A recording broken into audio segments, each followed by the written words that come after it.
Broadcasting live from Houston, from the space city to the world. You are watching Now Media Television.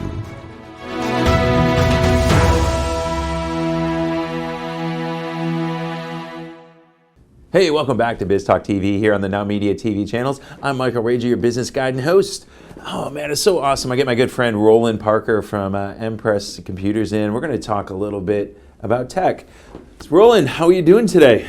Doing great. We had a great New Year's, had a really good time at the Riverwalk, and now ready to hit 2023 with a big stick. Well, man, there's some things been going on, man. There's been a lot of email breaches we've been hearing about in business. Tell me about that. What's going on? Why is it happening? And give me the 50,000 foot view of what's going on. So pretty much what we've seen is that in the past, the bad guys would try and get in and do something straight away. The big impact to businesses at the moment is that the bad guys, if they happen to get access to your emails, they're not doing anything straight away. They're really just sitting there and monitoring your emails. And then they're getting really, really creative. What they're doing is that they're actually creating domain names that are similar to yours and domain names that are similar to the people that you're corresponding with. They'll change one letter, add an S, add an N. So it looks very similar. They copy the signatures and then they jump in between. And the recent things that we've seen ourselves, one was a $140,000 wire transfer. The other one was a $300,000 wire transfer. And what happens is that they simply, as they're corresponding, they jump in between and say, by the way, our banking information has changed. Here's the new account information.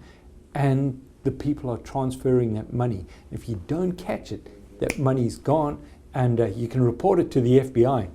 But it's going to be very difficult to get that money back. Yeah, that's tough, man. That's tough. And to be a business owner to actually lose $300,000, $400,000, $500,000 is a whole world. But as a business owner, what can we do to start preventing this, and how can we protect ourselves? So the first thing that you want to do is make sure that you have two-factor authentication or multi-factor authentication, so that if somebody tries to get access, it's going to send that that text to your phone or through your authenticator app. The second thing that you want to do is that you need to have some type of security embedded in your email.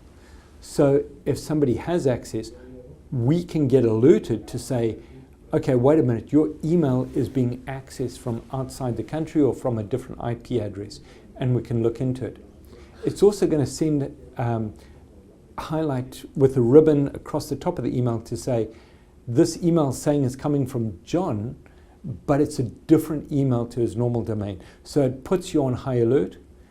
With that email security, it's also going to eliminate anything that's got malware or spyware embedded into it. It's going to eliminate that from the back end.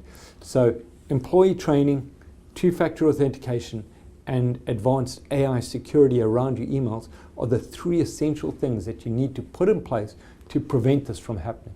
So how will we know if somebody's actually accessed our account? Are we going to get alerts? Is something going to happen?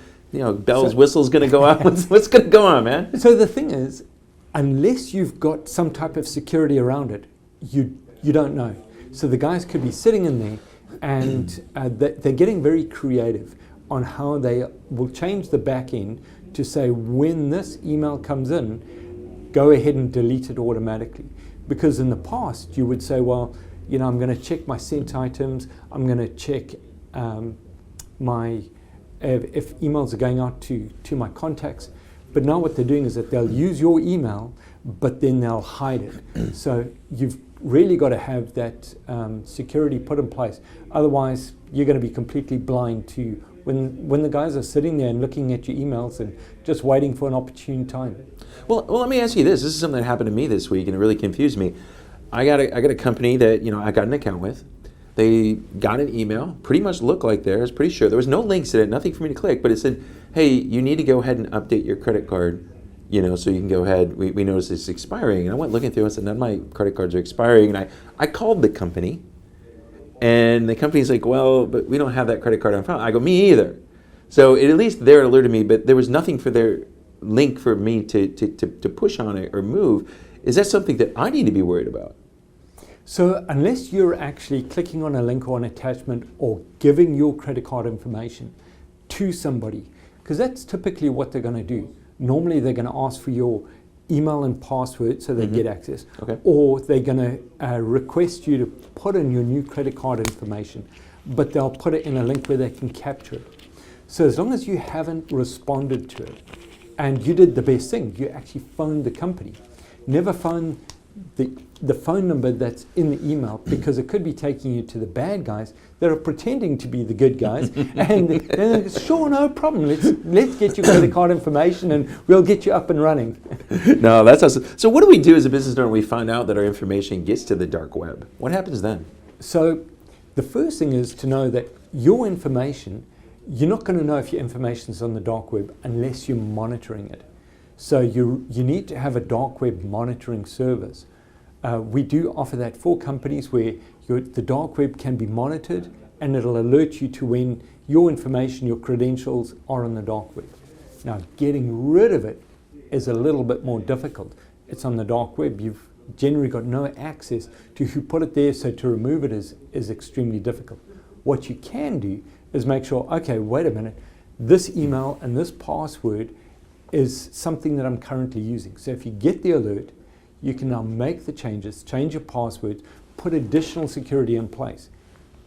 Removing it from the dark web is difficult, but treating it to say, okay, now I've been exposed, let me make sure I increase my security, change my passwords, put in my two-factor authentication. That way, you're going to knock the bad guys up before they get a chance to do it. But you've got to have that dark web monitoring in place, otherwise you're going to be in the dark. So where do we get that? Where do we get the dark web monitoring? Is it on some of the basic stuff we already get, or do we got to go get something special? So normally that would be a subscription. Okay. We do offer that for anybody that we do IT support for. We can do the dark web monitoring as well, and that'll just be as part of your service. And you've just got to let us know, yep, I do want my dark web monitoring, so I do get alerted, and you'll get alerted immediately your information's on the dark web, and then you'll get a report once a month. I haven't got the report because the stuff that I've got on the dark web, nobody wants to see. I'm telling you, so that's the way it is. And so thanks so much for coming in, Roland. I really love having you come in here and bring the tech stuff to us. Hey, we're going to go finish up right now. We're going to talk, this has been a great show. We've got some great people. We're talking about taxes. We've been talking about your accounting. We've been talking about, hiring a leadership or business coach. And what you need to do is building the foundation of your business and making sure it's strong.